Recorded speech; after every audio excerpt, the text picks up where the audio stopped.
ka doon sa airport? Nandun ka sa picture? Dun ho sa tube. Oh. Tapos Oh, dun so sa tube ka pa? Sa tube. Sumalubong Wala ka sa doon sa tube. aeroplano, sa tube. Hanggang dinala siya sa Billabor, kasama ka. Sa 250? Oh, Sa 250, umalis ho ako eh. saan ka pumunta? Dun ho sa likod kasi meron hong waiting area dun Sa sa likod likod. lang. Sa likod pero lang, hindi pero- ka umalis. So hindi Tapos- na ho ako nag-intervene after nun eh. Hindi mo alam na hindi siya dinala. Hindi po, hindi po. Nasaan si Attorney Delgra? I'm here, Madam Chair. Yes, where are you I'm physically present, located? via Zoom. Nasa I'm Hague actually pa at po The Hague, kayo? the Netherlands. Mukhang malamig ang damit nyo eh. Opo, so medyo, I'm not used to this kind of weather po. Sige, yes, Secretary, Malamig. please. Yeah. Attorney Delgra, kindly raise your right hand, please. Do you swear to tell the truth and nothing but the truth in the Senate investigation? Yes, I do. Thank you, sir. Madam Chair. Yes, thank you very much, Attorney Delgra. You said you had some questions for Ambassador Lacanilao. Please proceed. If I may, Madam Chair, just a very short opening statement, because I have been listening to the proceedings earlier, especially on what Ambassador Lacanilao said, as well as General Torres' statement made earlier. But before that, if I may make a very short opening statement, if I may be allowed. Yes, please go ahead. Thank you. I thank the Senate Committee for inviting me in today's hearing. At the outset, it is our humble submission that the Senate Committee and eventually Congress to craft meaningful legislation, among others, on making persons liable who bring, cause to bring, or force to bring Filipinos out of the country without legal or proper travel documents. We understand that under current legislation, I may not be properly informed, but it is only the person who travel or attempt to travel illegally abroad who is personally liable.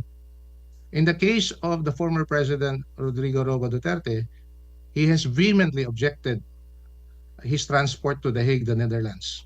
When General Torre and his PNP personnel were finally able to surround and secure the person of the former president eventually into the plane and to The Hague, he loudly objected, and I quote, "You have to kill me to bring me to The Hague." He said that at least twice. That said, the former president, he has consistently said that he will face any case that may be filed against him in the Philippines in relation to his administration campaign against illegal drugs. Another point that I would like to state here for the record for the Senate Committee to consider is to review the consistent government policy to assist any Filipino harassed, arrested, detained, or even convicted abroad for whatever cases filed against them, extending in any legal assistance, including the repatriation of its citizen to the Philippines. Very recently, three Filipinos were detained in China, but were assisted by the Philippine government through this administration.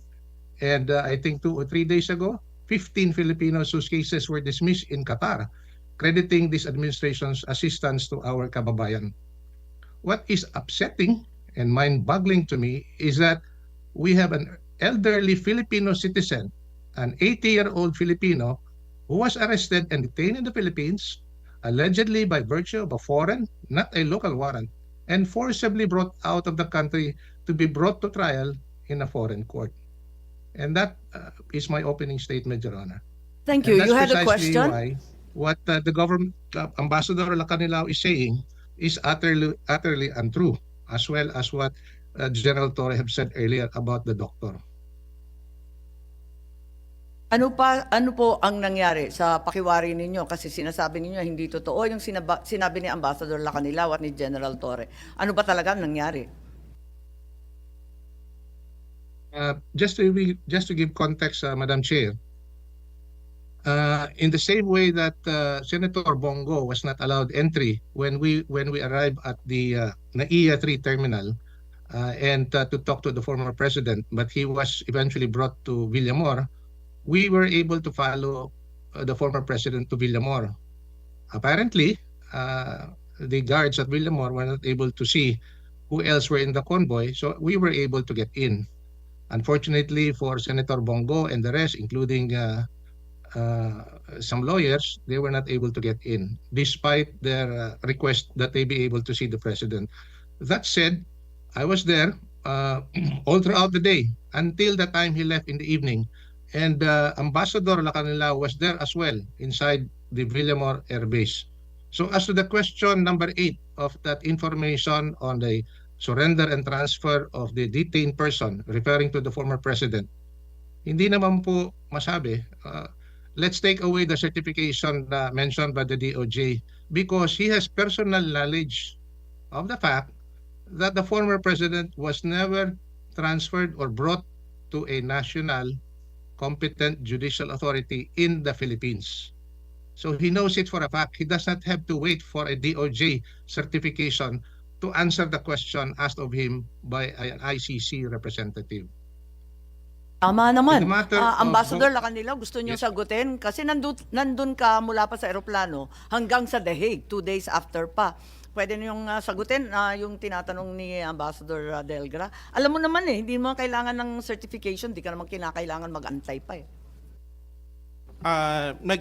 Nung tinurn over ko po, yung certification, may communication na po kami. Yung certification, yun nga lang ho, nagkakaroon ho ng delay na ma-receive ko. Certification ang pinag-uusapan mo, Opo, yung opo. pinirmahan mo, Competent National Judicial Authority. Hindi nga dinala sa husgadong Pilipino eh. Alam mo naman yun eh. Kasama ka all along eh. Oversee nga ang ginagawa mo. Di alam mo lahat. Madam Chair, may Yes, I follow up with that Senator Bato. follow up on that question? Ito, very clear yung sagot mo dito eh. Do not know. Hindi mo alam na hindi siya dinala sa judicial authority. Yun hong certification ho ng DOJ ang ano ho dyan. Sige ka-insist nung certification ng DOJ. Ang tinatanong dito, competent judicial authority. Korte. Korte ang ibig sabihin nito. So alam mo ba na dinala sa korte o hindi? RTC Pasay or RTC Parañaque? Hindi ko po alam. Hindi mo alam? Hindi mo alam? Kasi yung magkasama tinatanong... kayo, Hindi, di ba? nandun ka, di ba? Sabi mo, ikaw nag-converse eh. ang ano ko nga po dyan yung certification niya.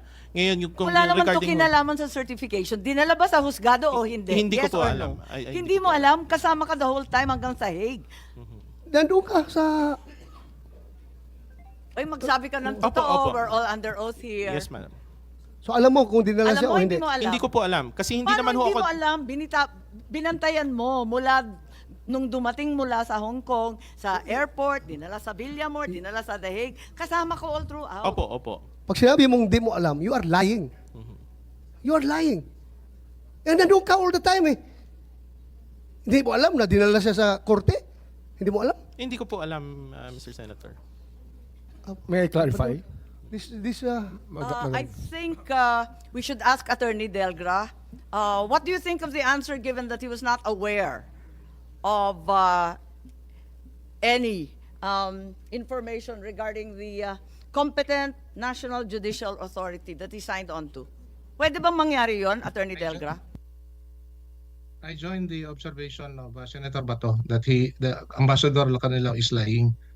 Kasi all he needs to know is whether the former president was brought out of Villamor and brought to a local court. We don't have to skirt and hide behind a DOJ certification to attest to the fact as to whether he was brought to a local court or not.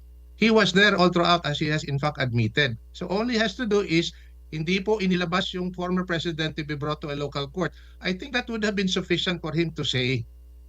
But he keeps on saying that he does not know.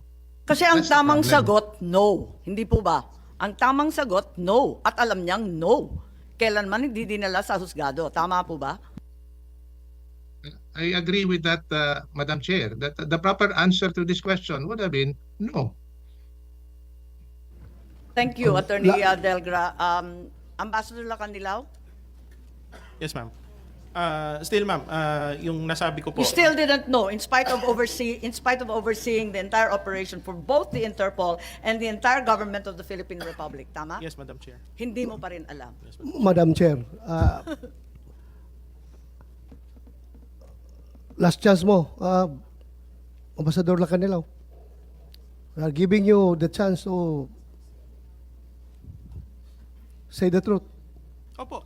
Hindi Nagsasabi mo po alam? ako ng totoo. Hindi, opo. Hindi mo alam na hindi siya dinala. Opo. Ikaw Nasaan ka nag-oversee sa doon? airport? Saan ka doon sa airport? Nandun ka sa picture? Dun ho sa tube. Oh. Tapos Oh, so dun sa tube ka lounge. pa? Sa tube. Sumalubong Wala ka sa doon sa tube. aeroplano, sa tube.